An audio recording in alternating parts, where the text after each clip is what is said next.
법무부 장관 직무대행 나와주세요.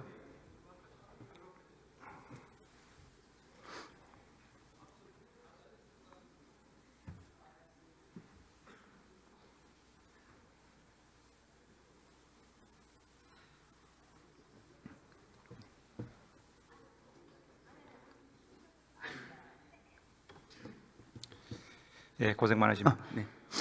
오랜 기간 검사로 근무했죠. 네네. 사법 질서에 대한 확고한 인식을 갖고 있습니까? 네. 지금 일각에서 탄핵 심판 절차 그리고 법원이나 헌법재판소, 헌법재판관 개인 신상에 대한 공격이 매우 심각합니다. 헌재 결정에 대한 불복 징후도 엿보입니다. 이에 대한 어떤 생각을 갖고 계십니까? 네. 법치주의라고 하는 것은 일종의 법이 지배입니다. 사람에 의한 지배가 아니고 법이 지배. 그러니까 어떤 자의나 폭력적인 지배가 아니고 법이 지배라고 한다는 것은 법이 정한 대로 여러 가지 분쟁이 많이 있다고 했을 때는 사법적인 틀 내에서 해결을 해야 되는 것이고, 그 틀을 벗어나는 상황에서 어떤 의견을 개진하는 것에는 좀 한계가 있다고 생각을 하기 때문에 어떤 법치주의, 사법제도에 대한 존중이 필요하다는 생각입니다. 제가 말씀드린 내용이 부적절하다 이렇게 이해하면 됩니까? 말씀 취지가. 예. 제가 아까 질문 네네네. 그런 어떤 도를 넘은 그런 공격들에 대해서는 문제가 있다고 생각하고 있습니다. 2017년 3월 17일 대정부 질문에서 이창재 법무부 차관은 박근혜 탄핵 심판과 관련해서 정부에서는 헌재의 결정을 승복하고 존중한다 이렇게 답변했습니다. 현 정부도 헌법재판소의 윤석열 탄핵 심판 결과가 나오면 수용합니까? 네, 그렇습니다. 탄핵 결정은 뭐 인용이든 기각이든 어떤 결정이든 간에 존중해야 되고 거기에 기속되는 사항입니다. PPT 한번 보시겠습니다. 공소장 내용 잘 아시죠? 네네. 윤석열 피고인에 대한 공소장입니다. 비상계엄 선포와 포고령 위반이 위헌 위법이라는 것이죠. 공소장에 따르면 예, 그런 혐의로 기소가 되어 있습니다. 무장군인 1,605명과 경찰 3,790명을 동원해서 국회 계엄 해제 의결을 저지하고 비상입법기구 창설 등 국회를 무력화하려는 시도가 있었다. 맞습니까? 네, 그런 혐의로 기소가 되어 있습니다. 국회의원과 정치인 등에 대한 체포 시도가 있었다. 맞습니까? 네, 그런 혐의로 기소가 되어 있는 사항입니다. 결국 검찰 수사 결과에 따르면 계엄 선포와 그 이후 일련의 과정은 헌법상의 국민주권제도, 의회제도, 정당제도, 선거관리제도, 사법제도 등 자유민주적 기본질서를 파괴하고 강압으로 헌법기관의 권능 행사를 불가능하게 하려는 국헌문란 목적의 폭동, 즉 내란죄라고 판단한 것이죠. 네, 수사기관은 일단 그렇게 판단했고 남은 부분은 형사재판에서 혐의가 인정되는지 여부라고 할 수 있겠습니다. 부의장님.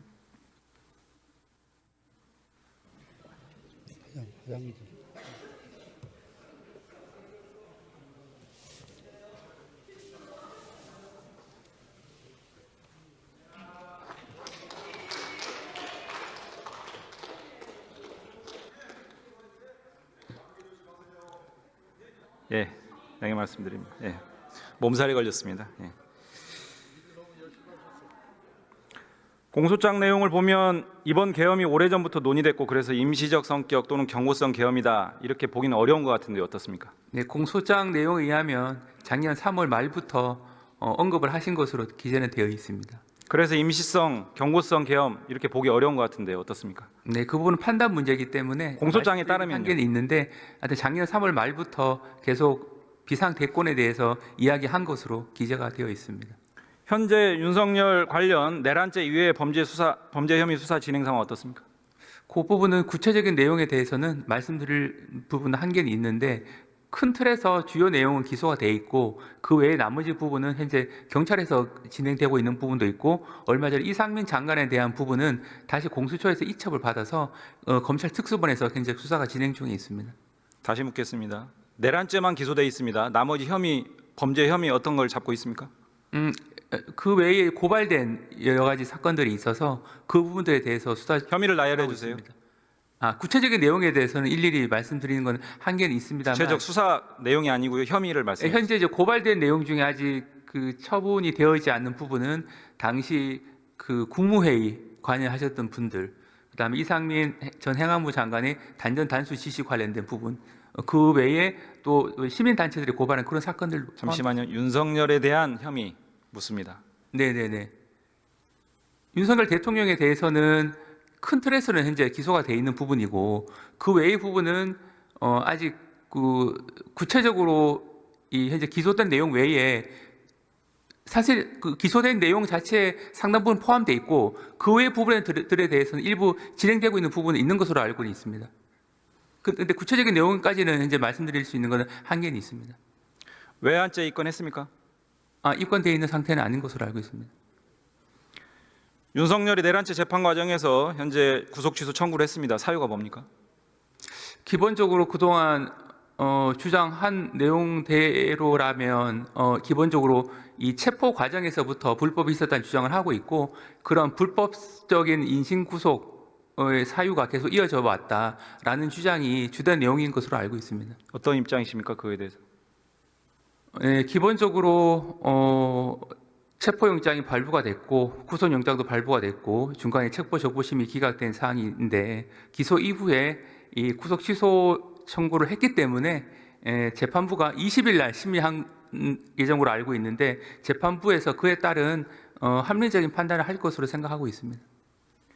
김용현 전 장관은 헌재 탄핵 심판에서 개업 선포에 찬성한 사람도 있다고 증언했습니다. 수사 과정에서 확인한 내용이 있습니까? 그 부분은 저희가 구체적인 내용에 대해서는 관여를 하고 있지 않아서 잘 알 수는 없는데 그 찬성하는 국무위원이 있다라고 하는 부분에 대해서는 그 부분에 대해서는 아직 정확하게 확인이 안 되고 있습니다. 김용현 전 장관은 탄핵 심판에서 직접 관사에서 노트북으로 한덕수 총리와 장관 등 7명에게 줄 문서를 작성했다. 비상계엄 후속 조치 관련 내용이다. 이 부분 압수수색 했습니까? 그 부분은 좀 확인을 해야 될 사안 같습니다. 구체적으로 이제 압수수색 했는지는 그 부분은 제가 압수수색 했다라고 하는 부분에 대해서는 아직 확인이 안 되고 있습니다.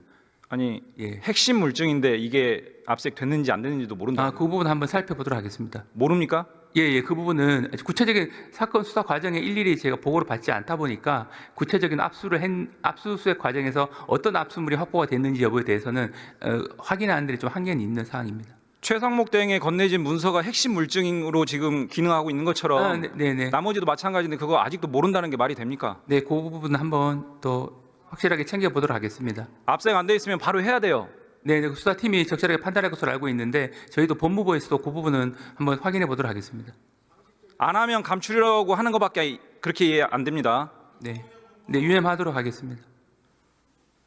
한덕수 총리와 장관들 중 이번 비상계엄 관련해서 피의자로 입건된 사람이 있습니까? 기본적으로 고발이 되면 원칙적으로 피의자로서 피의자 신문을 받거든요. 그래서 이제 고발된 사람이라고 보면 사실은 피의자로 입건됐다고 이야기는 할 수는 있겠습니다. 입건된 사람 누굽니까? 당시 이제 한덕수 총리를 비롯해서 국무위원들에 대해서는 고발이 이루어져서 입건된 것으로 알고 있는데 이제 구체적인 범위나 이 부분에 대해서는 아직 말씀드릴 수 있는 사항은 아닌 것으로 생각합니다. 그럼 피의자로 소환 조사한 사람 일부 있습니다. 네네. 누굽니까?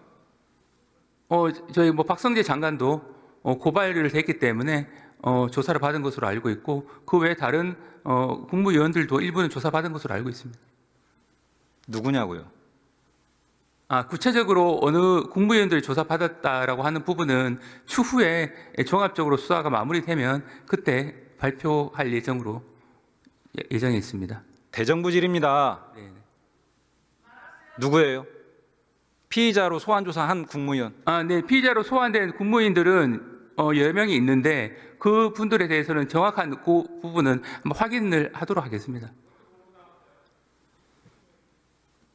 근데 왜냐하면 지금 이제 검찰에서도 소환 조사를 하고 있고 경찰에서도 소환 조사를 하고 있어서 어떤 경우에는 양쪽에 다 조사 받을 수도 있거든요. 그래서 경찰에서 진행되고 있는 부분에 저희는 알 수가 있는 부분에 한계가 있어서 좀 종합적으로 제가 살펴봐서 그 수사가 마무리될 당시에는 다 발표할 수 있도록 하겠습니다. 아니 국회에 대정부질이 답변하러 오는데 그 정도도 기본적인 사항도 파악 안 하고 오면 어떻게 합니까? 네, 그 부분은 위원님 말씀 유념해서 지금 경찰 수사 상황은 저희가 접근하는데 한계가 있긴 하지만 종합적으로 최대한 확인해 보도록 하겠습니다. 이상민 전 장관 피의자로 입건되셨습니까? 네, 그렇습니다. 입건됐다고요? 그래서 이제 공수처에다가 사건도 이첩을 했었고 공수처에서 다시 이첩을 받았고 단전 단수 부분에 대해서 조사를 지금 하고 있습니다. 윤석열 공소장에 따르면 윤석열이 이상민 전 장관에게 지시를 했죠. 단전 단수를. 네, 또 공소장이 기소가- 순차적으로 소방청장에게 그렇게 지시를 했습니다. 네, 그렇습니다. 공소장에 보면 이게 비상계엄의 후속 조치다 명시하고 있습니다. 네, 네. 그러면 내란 혐의 아닙니까? 네, 그 부분은 내란 혐의 일부분으로 공소장에 기재가 돼 있기 때문에 수사팀에서도 그 부분에 대한 실체관계가 파악이 중요하다고 생각하고 있어서 이상민 전 장관에 대한 내란 혐의 아니냐고요. 네, 그 부분에 대해서는 내란 혐의 중에 한 요소가 될 수가 있는 겁니다. 네. 그러면 이상민 전 장관에 대해서 즉각적인 소환 조사뿐만이 아니고 강력한 수사 절차를 진행을 해야죠. 네, 지금 수사팀에서 수사가 진행 중. 근데 그것도 내용 파악도 못 하고 있다면서요. 내란 혐의라는 중대 범죄인데 네, 네, 이상민 전 장관 내란 혐의로 피의자 입건했고 네, 네, 수사 진행 중이다. 네. 상세한 내용은 파악해서 보고하겠다 이런 입장인가요? 네, 그렇습니다. 어제 탄핵 심판에서 계엄 전날과 당일 김건희 씨와 조태용 국정원장 문자 주고받은 사실을 알고 있죠? 네, 네, 보도 통해서 알고 있습니다. 계엄 전날과 당일입니다. 네, 네. 수사했습니까? 그 부분은 저희로서는 수사 과정에 그런 문자 메시지를 주고받았다는 사실이 있다는 것은 알지는 못했고 탄핵 심판 과정에서 비로소 알게 됐습니다. 그런데 그 내용이 어떤 내용인지에 대해서는 알 수가 없는 사항이라 그것이 수사로서의 단서로서 어떤 의미가 있는지는 수사팀에서 좀 더 면밀하게 검토를 해야 될 사항입니다. 수사 안 하겠다는 겁니까? 안 하겠다는 것은 아니고 수사팀에서 그 내용에 대해서는 늘 관심 있게 헌법재판 진행 과정을 보고 있기 때문에 이 수사로서의 단서로서 의미가 있는지에 대해서는 면밀히 판단할 것으로 생각합니다. 수사하겠다는 겁니까? 수사가 필요하면 할 수가 있는 부분인데 수사를 개시를 하느니 여부에 대해서는 그거는 수사팀이 1차적으로 판단할 부분이라 제가 이제 본부 차관 자격으로서 수사를 개시한다 이렇게 이 자리에서 단정적으로 말씀드리는 건 좀 한계가 있습니다. 김건희 씨와 계엄 전후로 계엄 관련 문자를 주고받은 국무위원 파악한 거 있습니까? 그 부분은 확인된 건 없습니다. 그 부분도 수사가 안 됐어요? 예, 그 부분은 이제 김건희 여사와 문자를 주고받았던 사실이 확인됐다라고 하는 내용은 전혀 제가 알 수가 없는 부분이기 때문에 그 부분은 저희로서는 알 수가 없고 수사 과정에서 그 부분이 나왔는지 여부에 대해서는 제가 확인하는 부분에 한계가 있긴 합니다만 그런 사실이 있는지는 좀 아직까지는 좀 살펴봐야 될 것 같습니다. 노상호 전 정보사령관 수첩에서 삼선을 위한 개헌, 500여 명에 대한 살해계, 북한 공격 유도 알고 계시죠? 네, 이제 언론 통해서 알고 있습니다. 이거 수사 안 됐습니까? 이 부분에 대해서는 어차피 수첩 자체가 압수가 되어 있기 때문에 수사팀에서 그 수첩에 기재된 내용이 가지는 의미라든지 이런 부분을 면밀히 검토를 한 상태에서 기소를 했고 어차피 그 수첩 자체가 또 증거로서 추후 형사재판에서 검토가 될 부분이기 때문에 거기에 기재된 내용에 대해서는 제가 알기로는 수사팀에서 내용에 대해서 상당히 관심을 가지고 하나하나 살펴봤을 것으로 알고 있는데 어느 정도 선에서 검토를 했고 그 부분이 현재 지금 남아있는 수사 영역이 있거든요. 남아있는 수사 영역에서 어느 정도 그 부분에서 수사가 이루어질지는 계속 지켜봐야 될 사항입니다. 이렇게 중대한 사항에 대해서 수사가 제대로 안 된 것 같아요. 아직 수사가 이런 내용 네네. 노상호 전 정보사령관 혼자 구상하고 기획하고 이랬을까요?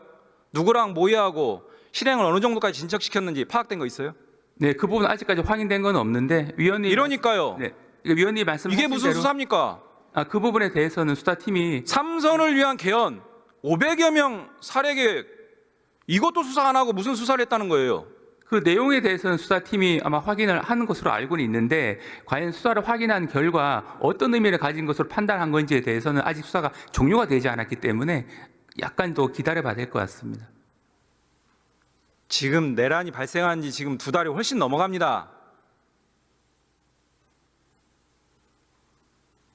증거 인멸 다 되고 언제 수사하겠다는 겁니까? 북한 공격 유도에 대해서 외환죄 입건해서 수사했습니까? 그 부분은 이제 노상훈 수첩에 기재가 돼 있는 NLL 그런 부분도 있고 해서 수사팀에서 그런 부분들 토대로 해서 수사를 한 것으로 알고 있는데 기본적으로는 이제 수사 과정에서 어떤 객관적인 물증이 나왔다거나 안 그러면 다른 진술이 나왔다거나 하는 것은 아직은 없는 것으로 알고 있습니다만 위원님께서 말씀하신 바와 같이 그런 혐의에 대해서는 수사 과정에서 의혹이 일부 제기됐기 때문에 수사팀이 그 부분에 대해서는 수사를 일단 마무리를 해서 그 부분에 대해서는 국민들 갖고 계신 그런 의혹들에 대해서는 아마 설명을 충분히 할 수 있을 것 같습니다. 이렇게 부실 수사니까 내란 특검, 상설 특검 얘기하는데 그것도 맡고 있어요.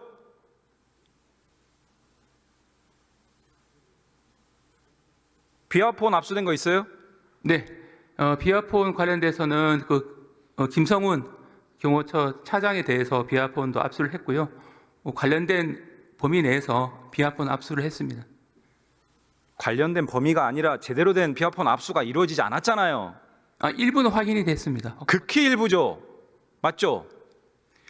전체 사용한 비아폰 중에 어느 정도를 극히라고 볼 수 있을지는 뭐 평가마다 비아폰 평가에 따라 지급 다를 수 관리 있는데, 주체가 대통령 경호처 맞습니까?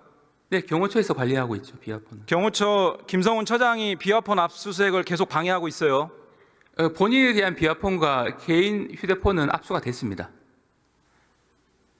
본인에 김성훈 차장에 대한 비아폰과 경호처가 관리하는 비아폰 말하는 겁니다. 아마 그런데 김성훈 처장이 그렇게 방해하고 있는데 경찰이 계속 영장 청구를 하고 있는데 검찰이 반려하고 있어요. 지금 위원님께서 말씀하신 비아폰 압수수색 방해하는 겁니까? 수사 방해하는 아닙니다. 거예요? 저희가 구속영장은 두 차례 기각을 했고, 두 번째 부분은 1월 30일자 부분은 보완수사 요구를 한 부분이고, 위원님께서 말씀하신 압수수색은 영장은 검찰이 청구를 했고 발부가 됐는데, 지금 이제 아직까지 마무리가 좀 덜 된 부분은 이 경호처에서 보관하고 있는 비아폰 서버 부분에 대해서는 아직 제대로 조처가 이루어지지 않은 상태입니다. 그 부분은 약간 관련 법령상 경호처가 이 동의를 하지 않으면, 승낙을 하지 않으면 한계가 있는 사항이다 보니까 이 경호처에서 관리하고 있는 서버 부분에 대해서는 좀 경찰에서 계속 확인 중에 있는 사항이고, 그 외에 필요한 부분에 대해서는 검찰은 영장을 청구를 해서 필요한 부분에 대한 압수수색 영장은 다 발부받은 상태입니다. 국민들은 그렇게 생각하지 않고요. 김용현 전 장관이 민간인 사임하고 민간인 신분에서 비화폰으로 대검 수뇌부랑 통화를 합니다. 그게 바로 경찰에 압수수색 신청하고 발부되기 그 사이에 이 비화폰이 압수되면 검찰 수뇌부와 김용현의 무슨 거래가 밝혀질까 두려운 겁니까? 기본적으로 김용현 전 장관은 구속까지 됐고, 뭐 검찰로서는 사안의 엄중성을 고려해서 자, 최대한 빨리 김성훈 처장에 대해서 경찰이 다시 한번 영장 신청했죠. 네, 어제 세 번째 또 반려합니까? 신청했습니다. 그 영장 부분에 대해서 한번 말씀드리면, 지금 언론에 알려진 거는 이제 특수공무집행방해인데, 그 공무집행방해 외에 이 경호법 위반이 있습니다. 경호법 위반은 인사 배치 관련된 직권남용했다는 부분인데, 지난번에 두 번째로 영장 신청이 들어와서 보완수를 했을 때 주된 내용은 직권남용 부분에 대해서 인사 규정이라든지 공모관계를 규명하라는 취지였습니다. 그래서 두 번째 영장 기각됐을 때는 특수공무집행방해 외에 문제가 됐던 직권남용 부분에 대한 혐의를 보다 더 충분하게 소명하라는 취지였기 때문에 어제 경찰이 세 번째 영장을 신청을 했습니다. 그러면 아마 그 부분이 보완됐다고 하면 담당 검사는 여러 가지 실체관계라든지 사안의 중대성 등을 고려해서 합리적인 판단을 할 것으로 생각합니다. 검찰이 법원에 영장 청구한다고 이렇게 보면 됩니까? 그 부분은 아직 수사팀에서 결정을 내린 상태가 아니기 때문에 단정적으로 말씀드릴 수 없습니다만, 지난번 보완수사 요구를 했기 때문에 보완수사 요구한 부분이 어느 정도 소명이 됐는지를 이제 살펴봐야 될 것 같습니다. 범죄 수사에서 범행 동기가 매우 중요한 수사 대상이죠. 네, 그렇습니다. 윤석열 내란죄의 범행 동기는 뭘로 파악했습니까? 기본적으로 현재 국정 상황 인식 자체가 국정 운영을 제대로 할 수 없다라는 판단을 했기 때문에 이 비상계엄을 선포한 것으로 공소장이 기재가 돼 있고, 그 요소는 이른바 제2요구권을 계속 하도록 한 어떤 쟁점 법안에 대한 단독 처리, 다음에 이어서 이루어지고 있는 탄핵이라든지 예산안 삭감, 다음 네 번째로는 부정선거, 그런 의혹들 때문에 국정 운영이 제대로 되기 어렵다라는 판단을 했기 때문에 비상계엄을 선포했다라고 공소장 기재가 돼 있습니다. 범행 동기를 잘못 파악하신 거고요. 대통령이 명태균 공천 개입 사건을 언급하면서 비상대책이 필요하다고 말했다라고 하는 김용현의 진술을 검찰 수사에서 확인했죠. 그 이제 날짜가 이제 공소장이면 11월 24일자입니다. 근데 11월 24일자에 확인했죠? 예, 그렇습니다. 기재가 돼 있습니다. 근데 그때 그 말만 한 게 아니고 다른 여러 가지 어떤 의혹들이나 문제점에 대해서 얘기를 한 것 중에 한 가지가 명태균 의혹입니다. 그래서 그날 11월 24일자에 명태균 의혹만 하나만 꼭 집어서 얘기했던 건 아니라는 말씀을 추가로 드립니다. 명태균 게이트가 내란의 촉발 요인이다. 동의하십니까? 그 부분은 판단에 따라 다를 수 있는 부분이고, 전반적인 흐름상으로는 3월 말부터 비상대권에 대해서 이야기한 것으로 기재가 되어 있기 때문에 핵심적인 내용은 앞에서 말씀드렸던 네 가지 사유로 인해서 대통령 본인은 국정 운영을 제대로 할 수 없다라는 판단을 한 것으로 그렇게 공소장에 기재가 되어 있습니다. 그래서 명태균 사건이 어느 정도 영향을 미쳤는지 여부는 요거는 좀 더 확인이 필요한 부분이 아닌가 싶습니다.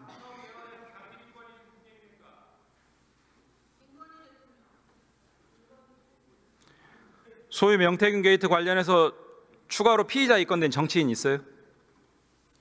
현재 그 부분은 앞에서도 다른 위원님께서 말씀하셔서 제가 그 부분은 수사 중인 사항이라서 대상자 부분에 대해서는 아직 말씀드릴 단계는 아니다라고 말씀드렸습니다. 김건희 씨 입건했습니까? 네, 그 부분까지 포함해서 수사 대상자의 범위에 대해서는 아직 말씀드릴 수 없고 앞에서 이제 어느 정치인들 범위 등등까지 포함되어 있는데 위원님께서 말씀하신 거는 이제 김건희 여사에 대한 뭐 소환 조사 필요성을 말씀하시는 것 같은데 그 관련 이제 자료들을 검토해서 수사팀에서 소환 조사라든지 뭐 다른 방식으로 조사라든지 대정부 질의에서는 그런 답변 다 합니다. 네, 다만 이제 구체적인 피하지 마시고요. 네, 명태균은 법정에서 소위 황금폰에 대해서 부담스럽다. 전자레인지에 돌려 폐기하라. 아이폰으로 교체하라. 이런 검찰이 이런 얘기를 했다고 합니다. 네네. 이런 사실을 확인했어요? 당시 그 이후 내용이 나온 맥락은 기본적으로 명태균 피고인이 이른바 본인이 주장하는 황금폰을 제출하지 않았습니다. 그러면서 그래서 담당 검사가 추궁을 합니다. 어디에 있냐라고 하니까 처음에는 아버님 사무실에 묻었다. 두 번째는 낙동강에 버렸다. 세 번째는 처남한테 줘가지고 마창대교에서 버리라고 했는데 알고 보니까 쓰레기 봉투에 넣어서 버렸다더라라고 하니까 계속 바뀝니다. 그 과정에서 그렇게 증거를 인멸할 경우에 있어서는 그렇게 제3자를 통해서 할 필요가 있는지에 대해서 의문을 가지면서 계속 이제 추궁을 하는 과정에서 전자레인지의 말이 나왔을 뿐입니다. 만약에 위원님께서 말씀하신 바와 같이 전자레인지 돌리도록 증거인멸을 사주했다면 그 검찰이 증거인멸 교사로 입건할 이유가 없거든요. 증거인멸 교사로 이미 당사 입건했고 12월 10일자에 만약에 인멸하라고 했던 휴대폰이라면 그 대상이 되는 휴대폰을 이미 제출받는 것도 좀 앞뒤가 안 맞기 때문에 저희가 봤을 때는 그 부분은 전자레인지 부분은 좀 사실과 다른 부분이고 현장에 명태균 피고인이 변호인이 있었습니다. 명태균 피고인 변호인도 그 부분에 대해서는 저희 검찰 측의 반박에 대해서 특별하게 재반박을 하고 있지는 않은 상태로 알고 있습니다. 당시 또 이런 발언이 나왔다는 거 아닙니까? 지금 말씀은 전형적인 제19 감사기 들어보세요. 네네. 전형적인 제19 감사기입니다. 네, 그 부분 영상 녹화가 다 감찰하세요. 영상 녹화가 다 돼 있습니다. 그 부분. 감찰하세요. 감찰 필요성 여부는 별도로 검토할 사안으로 생각을 하는데 말씀하신 부분은 저희가 봤을 때 이것도 감찰하면 안 하면 검찰이 나락으로 떨어집니다. 네, 이 부분은 영상 녹화가 돼 있기 때문에 명태균 게이트 중간 수사 결과 곧 발표하죠. 네, 담당 이제 검찰청에서 어느 정도 이 사건 수사를 좀 마무리한 단계에서 남아 있는 부분까지 포함해서 2월 중에 발표하죠. 곧 조만간 발표할 것으로 알고 있습니다. 아직 구체적인 날짜는 제가 보고받지 못했는데 중간 수사 결과 발표하면 사실상 수사가 마무리 단계인데 앞서 말씀드린 정치인 김건희 씨 언제 수사합니까? 지금 중간 결과를 특검에 넘기세요. 네, 중간 결과를 발표한다는 것은 국민적 의혹이 계속 불거져 나왔기 때문에 현재 사항을 설명하는 취지로 알고 있는데 현재 사항을 설명하면서 앞으로는 수사를 창원지검에서 중단하겠다 이런 취지까지는 아닌 것으로 알고 있고 그 부분은 계속 창원에서 대검과 협의해서 앞으로 수사의 방향이나 이런 거는 논의할 것으로 알고 있습니다. 다른 주제 묻겠습니다. 법무부가 2021년 미등록 이주아동 구제하기 위한 미등록 이주아동 체류 자격 부여 제도 시행하고 있죠. 네, 그렇습니다. 내년 어떤 올해 제도고 제도의 시행 목적은 뭡니까?